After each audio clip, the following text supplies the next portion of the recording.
Samuel Wilbert Tucker was an American civil rights lawyer who cooperated with the NAACP and who eventually partnered with Oliver Hill, Judge Spotswood Robinson, and Henry Marsh. Tucker is often considered the unsung hero of the school desegregation movement.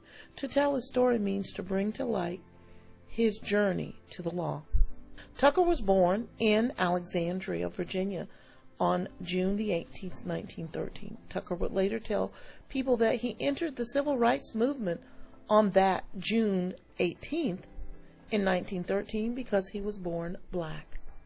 His father was a real estate agent and his mother a teacher who provided for most of his formal and informal education. His sense for advocating came from his father, who was a member of the NAACP.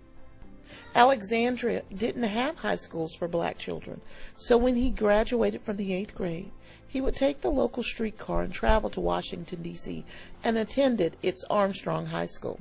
There are two ways to become a lawyer in Virginia. You can go to law school and take the bar exam, or you study under a lawyer and then take the bar exam. Tucker began preparing drafts of deeds for his father. As a youth, he read for the law under Tom Watson, a lawyer who shared an office with his father. Tucker attended Howard and graduated with his undergraduate degree in 1933, and he was admitted to the bar in June 1934 at the age of 21. 2 years later, Tucker was on a path to dismantle segregation in his home city of Alexandria.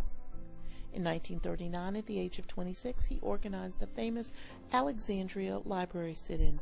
At the time, the library refused to issue cards to or allow African Americans to read in the building.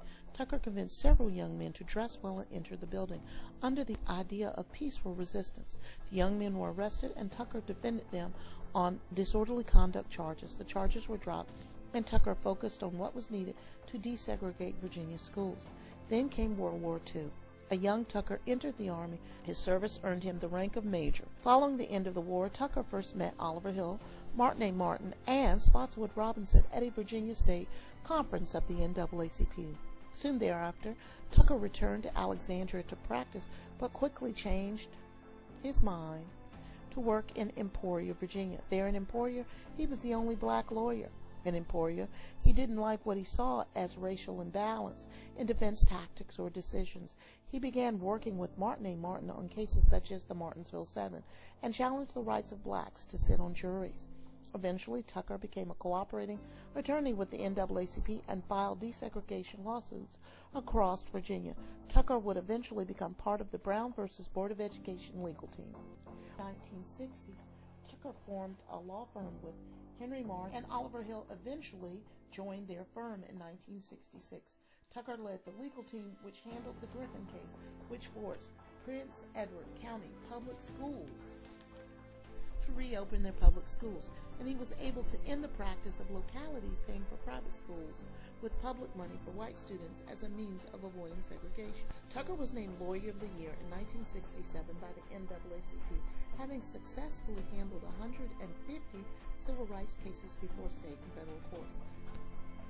Many cities honored Tucker with monuments. Even a school in Alexandria now bears his name.